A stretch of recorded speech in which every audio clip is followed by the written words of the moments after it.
ఇక్కడ ఒక అంశం మీరేమో నీళ్ళే లేవంటున్నారు. గాలేరు నగరి కానీ అంద్రినివా కానీ అంతా నీళ్ళు లేవు, తవ్వారు కాలు అంటున్నారు. గాలేరు నగర్ నుంచి పూర్తి స్థాయిలో గండికోట రిజర్వాయర్కి నీళ్ళు తెచ్చి నేను గడ్డం తీసా జుట్టు తీస్తానని సతీష్ రెడ్డి జుట్టు పెంచుకుంటూ కూర్చున్నారు. ఆయన పరిస్థితి ఏమంటారు? సరే, ఆయన ప్రతిజ్ఞ ఎప్పుడు ఏదో గండికోటకు నీళ్ళు ఇచ్చారు, ఎంతో కాస్త కూస్తో వచ్చినాయి. ఎందుకంటే పరిమితులు కొంచెం లిమిటెడ్గా ఉన్నాయి.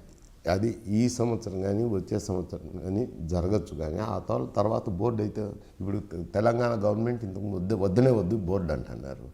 ఇప్పుడు తెలంగాణ వాళ్ళే బోర్డు కావాలంటున్నారు, ఆంధ్ర ముందే బోర్డు కావాలంటున్నారు. కాబట్టి తప్పకుండా బోర్డు వేస్తారు. బోర్డు వేసినప్పుడు ఈ నియంత్రణ అనేది వచ్చినప్పుడు ఇలా ఇప్పుడు అయితే ఈయనక ఒక్కొక్కటింది ఇక్కడ మిళితమయ్యి ఒక ఇష్యూ ఏమిట్రానంటే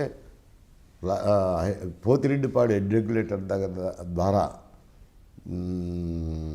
100 టీఎంసీలు నీళ్లు తరలించకపోతున్నారని నాకు ఒక మిత్రుడు ఎవరో చెప్తుండే, నిన్ననే చెప్పాను. ఎన్ని ఫోటోలు అన్నీ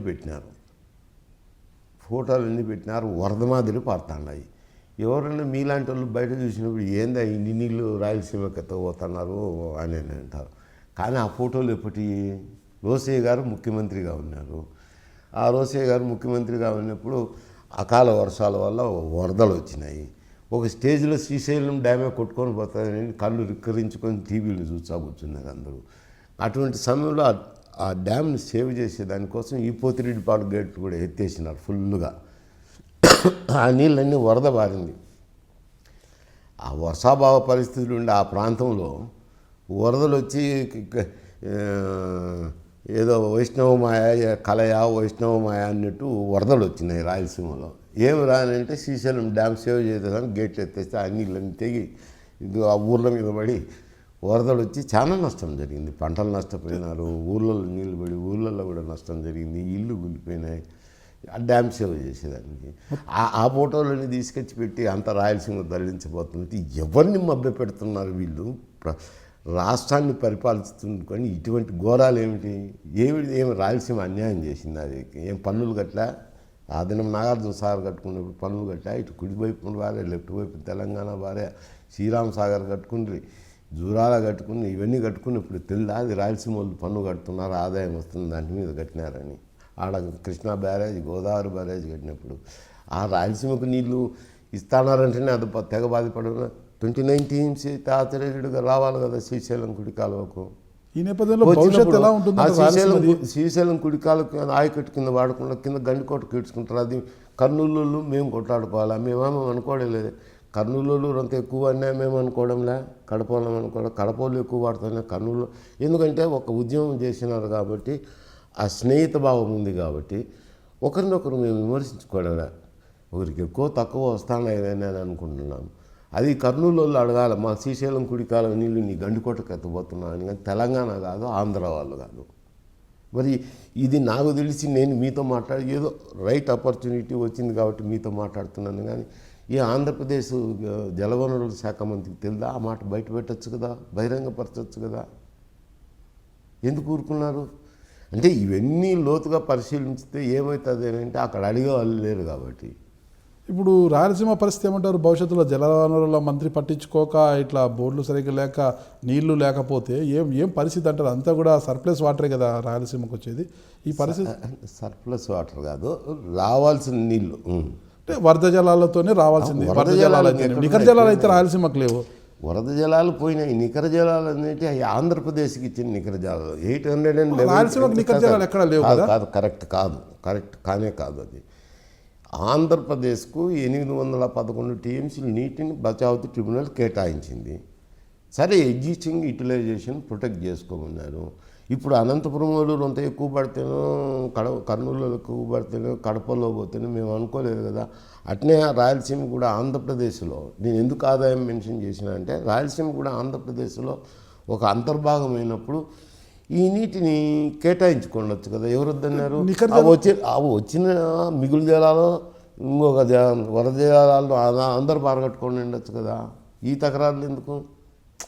ఇది పెద్ద సబ్జెక్టులేండి. ఊరికి అది 800 టీఎంసీలు మాకే ఇచ్చినారు, మాకే హక్కు అనేది కాదు, మాకు లేదనేది కాదు. 811 టీఎంసీలు ఆంధ్రప్రదేశ్కి ఇచ్చినారు. ఆ ప్రభుత్వం ఇటును అటును మార్చుకుంటే దానికి అవకాశం ఉంది.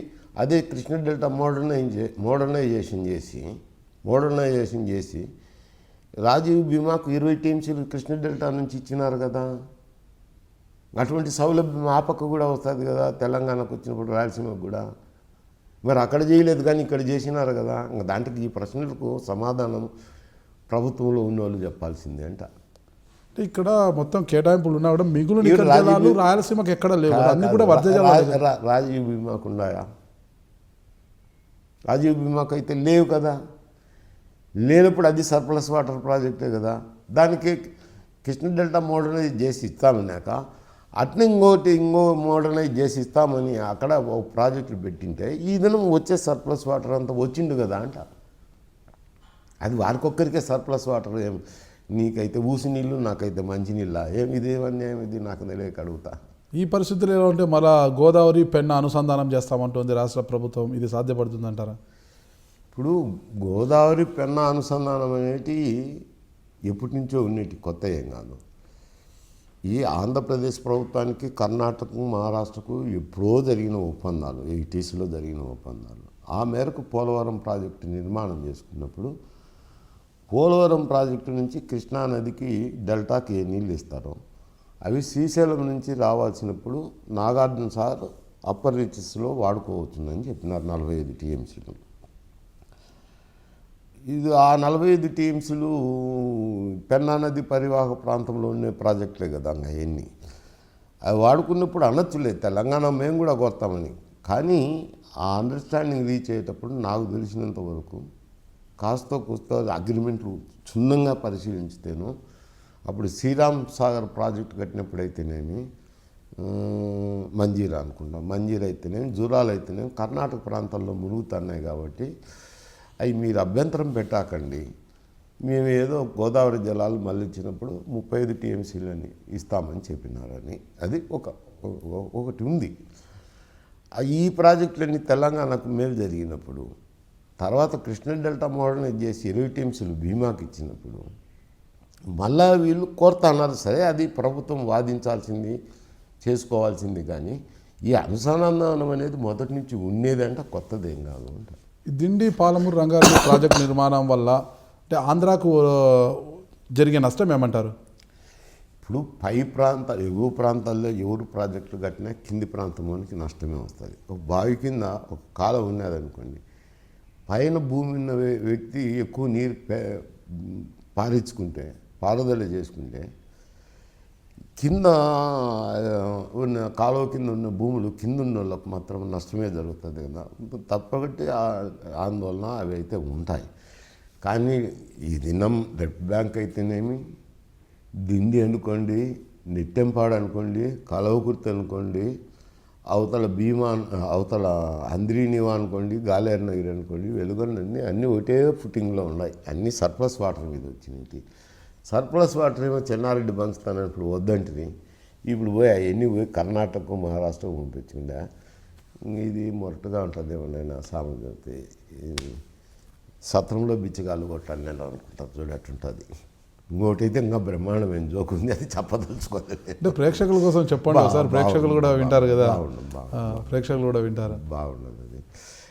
సత్రంలో సన్యాసులు కొట్టాడుకున్నట్టుంది అంట. అంటే ఈ ప్రాజెక్టులు అక్రమమైన అటు రాష్ట్ర ప్రభుత్వం కానీ అటు ప్రతిపక్షాలు కానీ పెద్దగా ఆందోళన కూడా చేస్తున్న దాఖలాలు లేవు. ఒక సీనియర్ నాయకులు ఏమంటారు అంటే దిండి పాలమూరు రంగారెడ్డి ప్రాజెక్టులను కట్టకూడదు అనే విషయంలో, అంటే అవి కట్టడం వల్ల దిగువన ఉన్న ప్రాంతాలకు నష్టం అని మీరే అంటున్నారు కదా.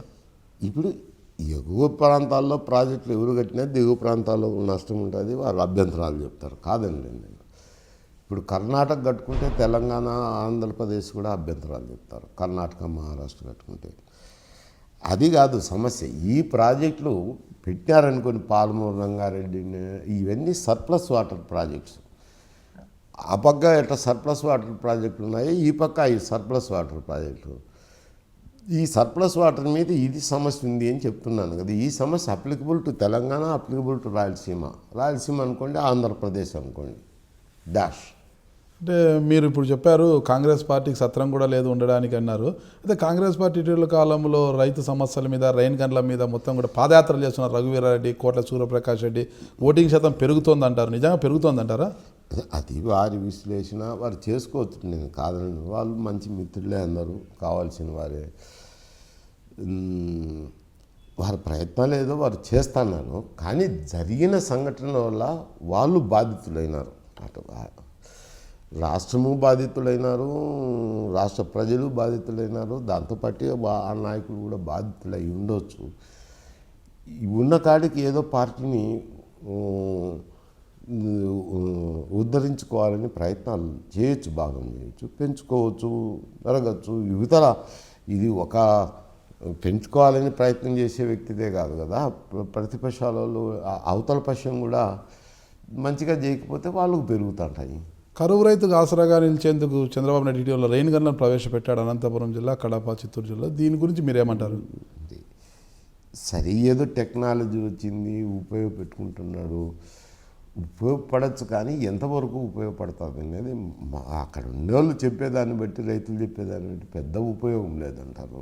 భవిష్యత్తులో కాంగ్రెస్ పార్టీకి పూర్వ వైభవం వస్తుందంటారా? నేను చెప్పేసినాను కదా, మళ్ళీసారికి ఎందుకు? అంటే ఇప్పుడు కాకపోయినా మళ్ళీ ఒక 2-3 ఎన్నికల తర్వాత అయినా కూడా ఇది ప్రజాస్పందన బట్టి ఉంటుంది, ప్రజల రియాక్షన్ బట్టి ఉంటుంది. ఇవే ఇప్పటికైతే ప్రస్తుత పరిస్థితి అయితే అది ఉంది. ఆ డివిజన్ అనే ప్రభావం అక్కడ ఎక్కువ పడింది కాబట్టి వాళ్ళకు కొంచెం అప్పీల్ టాస్క్ ప్రయత్నం చేసుకుంటుండొచ్చు.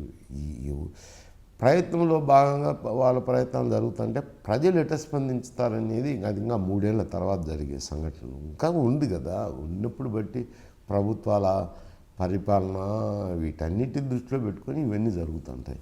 ప్రస్తుత పరిస్థితుల్లో పాకిస్తాన్కు చైనా ఆర్థికంగా బాగా సహకరిస్తుంది, అన్ని విధాలుగా చైనా సహకరిస్తుంది అంటున్నప్పుడు భారతదేశంలో కూడా చైనా వస్తువులను కొన్ని చోట్ల నిషేధిస్తున్నారు, చైనా వస్తువులు వాడకూడదని. ఇది ఎంతవరకు కరెక్ట్ అంటారు? ఇప్పుడు జనానికి ఒక సరళంగా ఏదైనా వస్తువు కనపడితే నువ్వు మార్కెట్కి పోతానే ఇదెంత రేట్ అయ్యా, ఇదెంత రేట్ అంటే ఇది 10 రూపాయలు అంటారు, అది 20 రూపాయలు అంటారు. ఎట్లా పని చేస్తాయని చూస్తారు సామర్థ్యాన్ని గురించి. 10 రూపాయలు కూడా బాగా పని చేసినప్పుడు 10 రూపాయలదే తీసుకుంటారు.